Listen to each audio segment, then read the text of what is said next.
네, 오늘도 시장 안의 궁금증들 해결해 보겠습니다. 오늘의 질문들 IM증권 신사업추진팀 이동근 팀장 함께하겠습니다. 어서 오세요. 네, 안녕하십니까. 네, 팀장님 첫 번째 질문부터 가보도록 하겠습니다. 오늘 정말 화끈하게 움직이는 종목 그리고 섹터인데요. KB금융 10만 원 시대 지금 개장 직후부터 정말 막강하게 흘러가고 있습니다. 확실히 이제 배당에 대한 매력도 밸류업 키워드 안고 계속 질주하고 있는 것 같은데 금융 그리고 KB금융까지 보신다면 어떤 시각이세요?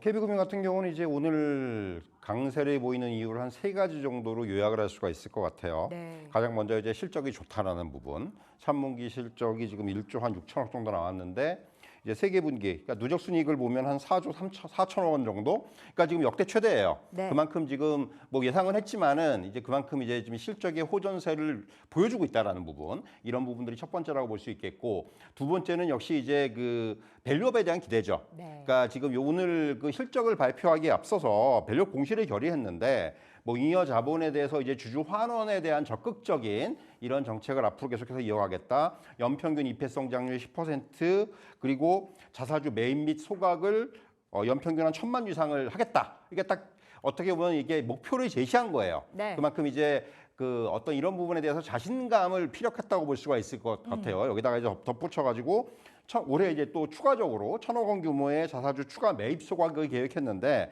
올해만 하더라도 지금 자사주 매입 소각 규모가 한 8천억이 넘어요. 네. 그러니까 그만큼 지금 뭔가 시장에서 원하는 수준의 이런 그 밸류업과 관련된 그런 이제 그 발표들을 이제 회사 측에서 하고 있다 이렇게 말씀드릴 수가 있겠고, 세 번째는 역시 네. 연말로 예정이 돼 있는 이제 밸류업 지수의 리밸런싱 과정에서 사실 KB금융이 지난번에 리밸런싱 그 밸류업 지수 발표도 할 때 빠졌잖아요. 그러면 사실 시장에서 약간 충격을 받기도 했는데 그렇죠. 결국 이번에 이제 그 연말에는 특례 편입이 가능하지 않겠는가. 오늘 이제 이렇게까지 밸류업에 관련된 어떤 회사의 의지를 밝힘으로 인해 가지고 네. 결국 연말에는 이제 다시 편입되지 않겠는가라는 그런 기대감들까지 포함해서 아마 오늘 주가의 급등이 나오는 것이 아닌가 하는 생각이 듭니다. 오늘 삼박자가 맞아 떨어졌던 하루, 실적이 잘 나왔고 밸류업 목표치를 제시를 하면서 자사주 매입과 소각 이야기가 나왔고 여기에다가 앞으로 11월에 있을 MSCI 관련해서 리밸런싱 기대감까지도 가져가고 있다라는 분석 주셨는데, 그럼 그 리밸런싱 제가 알기로는 11월 8일자로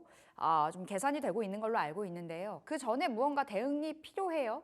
사실 이제 지금 주가는 어느 정도 오늘 같은 경우도 급등이 나오고 있고, 사실 이런 종목을 이게 좀 어려워요. 이게 우상향을 하고 있는 건 맞고 지금 네. 주가의 흐름은 상당히 좋은데, 다만 이제 단기적으로 봤을 때 조금 이제 지금 보유자들은 상관이 없겠지만은 신규 매수가 좀 주저하게 되죠. 이런 상황에서 그렇죠. 사실은 그렇기 때문에, 그리고 또 이제 항상 또 연말을 맞이해서 배당 관련된 이 수급은 매수는 어떻게 보면은 이 두 가지죠. 결국은 배당을 바꾸고 가겠다라는 의지 또는 아니면은 이제 이런 그 배당의 어떤 이런 흐름을 이용해서 차익을 실현하겠다는 의지, 이 두 가지가 있거든요. 네. 그래서 결국 저는 KB금융에 대한 투자는 이 둘 중에 하나 선택을 해야 된다고 생각을 해요. 앞으로의 어떤 회사의 어떤 이런 부분들을 믿고 좀 장기적으로 갖고 가느냐, 네. 아니면 그야말로 이 배당이라든가 이런 부분에 따라서 주가가 상승하는 부분을 노리는 차익을 우리가 실현하겠느냐, 이 두 가지 중에 하나를 선택을 한 그런 전략이 필요하다 이렇게 말씀드릴 수가 있겠습니다. 모멘텀 플레이 단기 대응도 가능하고 중장기적으로 KB금융 끌고 가는 역할도 괜찮고 보유자들은 즐기면 되겠고 신규 진입은 그럼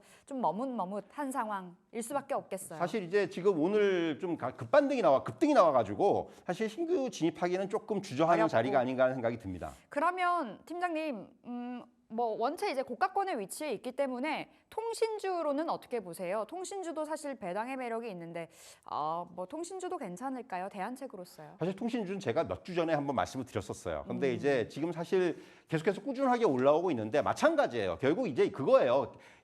투자자분들께서 아셔야 되는 부분들은 배당 이후에는 배당락이라는 게 있지 않습니까? 네. 그래서 이제 주가가 보통 이제 배당 이후에 주가가 또 하락을 하는 과정을 거쳐요. 그러니까 그런 부분들을 감수하고도 나는 배당을 받겠다라고 하시는 분들은 상관이 없어요. 예. 다만 이제 그렇지 않은 분들은 그런 부분들을 염두에 두고 대응할 필요가 있다. 전 이 말씀을 꼭 드리고 싶습니다. 알겠습니다. 배당락이를 좀 기억하면서 그 디데이를 개선하면서 좀 대응이 필요하겠고요. 자, 그럼 지금 자리 KB금융 말고 이 금융주, 다른 금융주들까지 시세 한번 보고 넘어가 보도록 하겠습니다.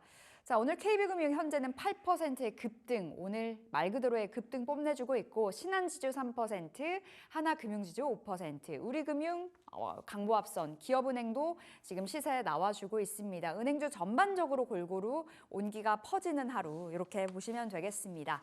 자, 저희는 이제 두 번째 질문으로 넘어가 보겠습니다.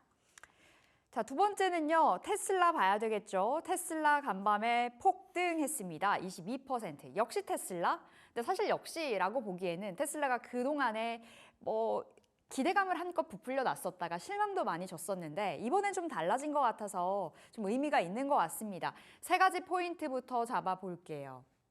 자, 테슬라 영업이익이 전년 동기 대비해서 무려 54% 급증했고요. 하지만 국내 2차 전지는 미지근합니다.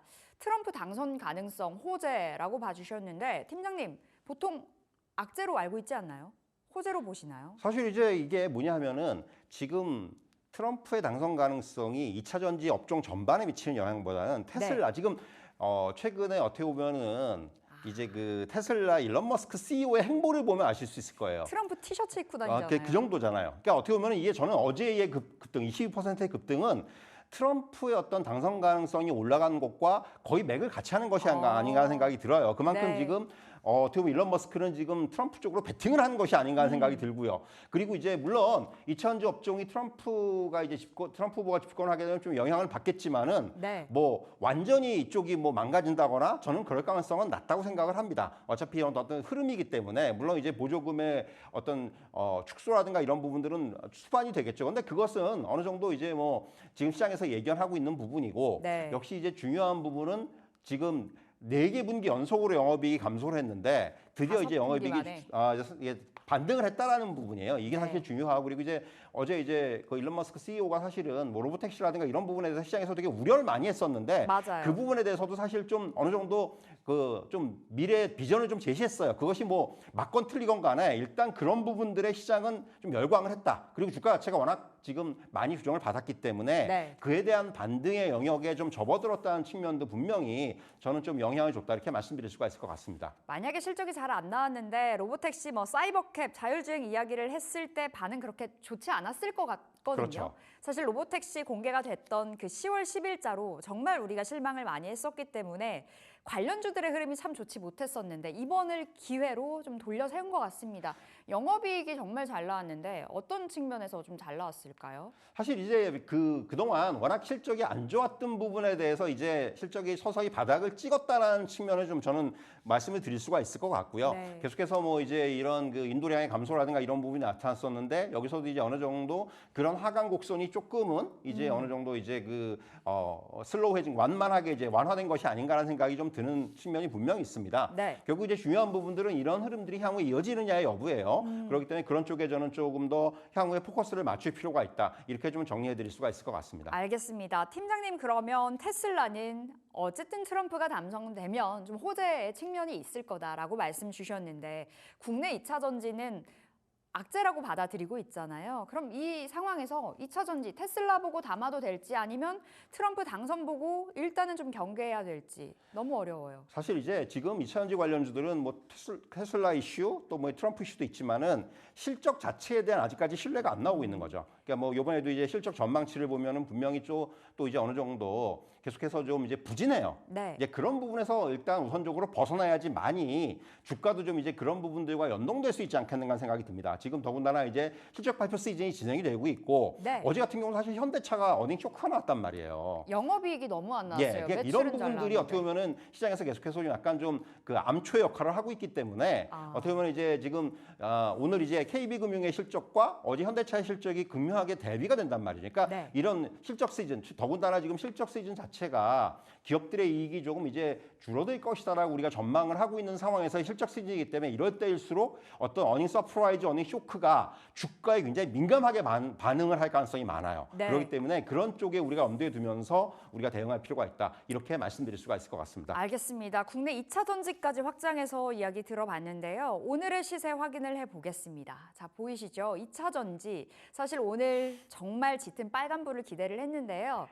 그렇진 않네요. LG 엔솔 어제도 사실 테슬라가 시간 외에서 올라갔었으니까 잘 가겠지 했었건만 그렇게 강하지 않았었거든요. 오늘도 한 1%가량의 상승 보여주고 있고요. 포스코홀딩스 현재 보합권에서 등락, 삼성 SDI도 마찬가지입니다. 그리고 LG화학은 0.6%대 하락 보여주고요. 포스코 퓨처엠 개인들이 정말 사랑하는 종목이잖아요. 0.6% 상승 보여줍니다. 자, 다음 페이지도 확인해 볼까요? 2차 전지 오늘 전반적으로 봤을 때는 약세일까 상승일까 혼조세가 뚜렷한데 에코프로 그룹주들은 좋습니다. 그리고 SK이노베이션은 지금 강보합선에서 고려아연은 좀 다 이렇게 떼놓고 봐야 되겠죠. 경영권 분쟁 그 공개 매수 종료 이후에 남은 유통 물량을 장내 매수할 수도 있다라는 전망이 전해지면서 어제 상한가 직행했는데 오늘도 상한가 부근에서 움직입니다. 24% 추가적인 상승까지 확인을 해보면서 이제 두 번째 질문 마무리 짓고 세 번째 질문으로 넘어가 보겠습니다. 자, 오늘의 세 번째 질문 살펴볼게요. 한국전력 이야기 해보겠습니다. 전기요금 모멘텀 물음표 달려 있는데 이제 기업용 전기요금 인상한다 소식이 전해졌었잖아요. 세 가지 포인트 보겠습니다. 자, 기업용 전기요금을 평균으로 봤을 때 9.7% 인상한다라는 소식이 전해지면서 어제였나요? 그저께였던 것 같습니다. 장중에 8% 급등했다가 윗골이 길게 달면서 마무리가 됐었는데 오늘 장에서는 또 한 번의 시세 나와주고 있고요. 연간으로 봤을 때 이렇게 인상을 하게 된다면 5,500억 원의 효과가 있다. 적자 개선될 거고 그렇지만 여전히 부채 수준은 부담이다.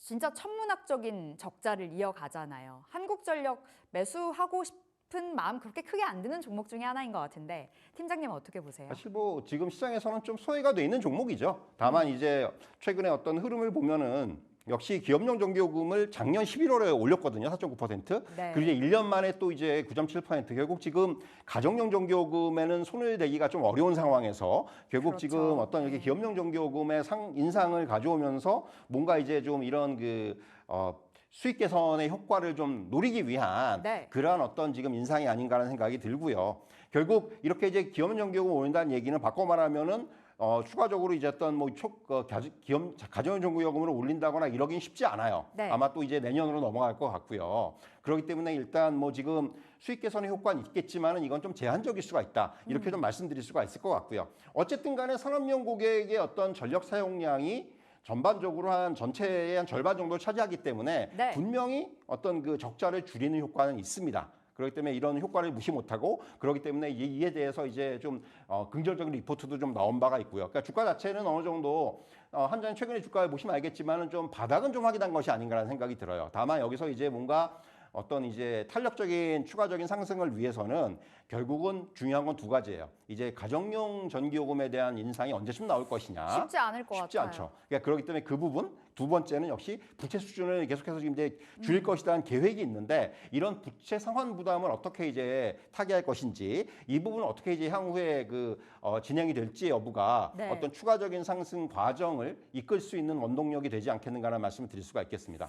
기업용 전기 요금으로 어느 정도 적자는 개선이 되겠지만 그 근본적인 문제 자체가 해결이 되려면 주택용이 꼭 올라가야 되는데 쉽지 않다라고 말씀을 주신 거고 킬로와트당 1원이 인상되면 연간으로 봤을 때 5,500억 원의 효과 그러니까 적자가 이렇게 개선이 된다는 거죠. 네. 킬로와트당 몇 원 인상되는지는 아직 모르는 건가요? 그건 거기까지는 지금 알수 없죠. 네, 그렇죠. 아직까지 그거는 좀 제가 데이터를 못 받았어요. 저도 그쪽이 되게 궁금한데 네. 아무래도 부채 수준이 상당하기 때문에 한국전력 그래도 주가 바닥 지나고 있다 말씀 주셨고 자 시세 한번 확인해 보겠습니다. 오늘의 한국전력 앞서 들어오기 전에 봤을 때는 상승 보여주고 있었는데 어느새 등을 돌렸습니다. 0.6% 하락 보여주면서 22,000원 선, 23,000원 조금 밑돌고 있는 수준이고요. 그래도 3개월로 봤을 때 팀장님 네. 한 20% 가까이 올랐네요. 확실히 이 부분이 바닥이었다라고 좀 보여지는 부분이겠죠? 지금 뭐 차트에서 보시면 알겠지만 역시 주가 자체는 이제 바닥권에서 조금씩 이제 탈피하려고 하는. 다만 여기서 이제 추가적인 어떤 모멘텀은 지금 뭐 나오는 건 없을 것 같아요. 그렇기 네. 때문에 과연 여기서 추가적인 상승을 이끌 수 있을까라는 그런 의문은 되는 그런 자리다. 이런 말씀을 드릴 수가 있겠네요. 알겠습니다. 한국전력 지금 자리 어느 정도 바닥 지나고 있다 이렇게 말씀 주셨습니다. 자, 우리 세 번째 질문까지 다 봤는데 시간이 좀 남아요. 크래프톤 관련해서도 좀 이야기 들어볼 수 있을지 궁금한데 크래프톤 어제 뭐 주가의 반응이 좀 나왔었습니다. 지금 자리 어떻게 보실지 자, 이야기 들어볼게요. 질문 열어보겠습니다. 자, 크래프톤만 신났다. 게임주. 게임주 자체가 원체 소외가 되어 있는 상황에서 한 차례씩 시세가 나오거든요. 자, 우리 팀장님의 3가지 포인트 빠르게 점검 들어가 볼게요. 자, 크래프톤 호실적 보여줬고 IP에 대한 다각화 모멘텀, 크래프톤 넥슨 올라가고 넷마블 NC 내려가고 11월에 지스타라는 모멘텀이 있습니다. 신작 기대해보자. 게임주 내에서는 크래프톤이 가장 매력적인가요?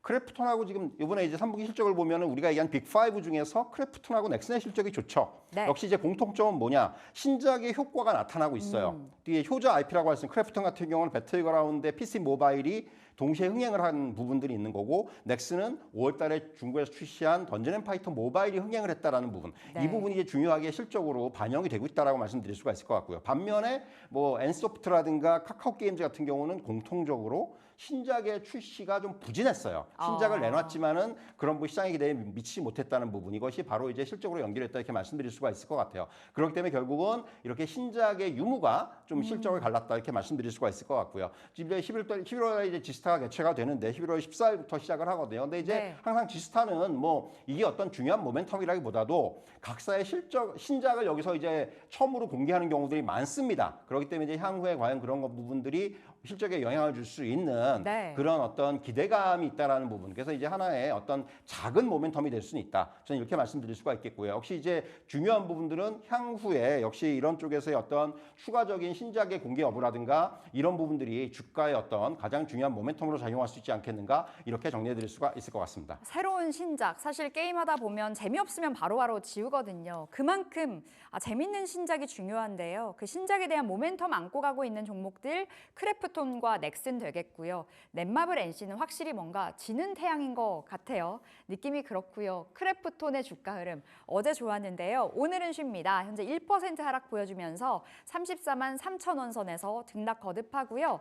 자, 3개월로 봐볼까요? 크래프톤 3개월 20% 올랐네요. 네. 최근에 꽤나 꾸준히 올라간 자리인 것 같고요. 6개월로 봤을 때는 52% 올랐습니다. 확실히 크래프톤 혼자 좋다. 대장은 확실한 것 같고요.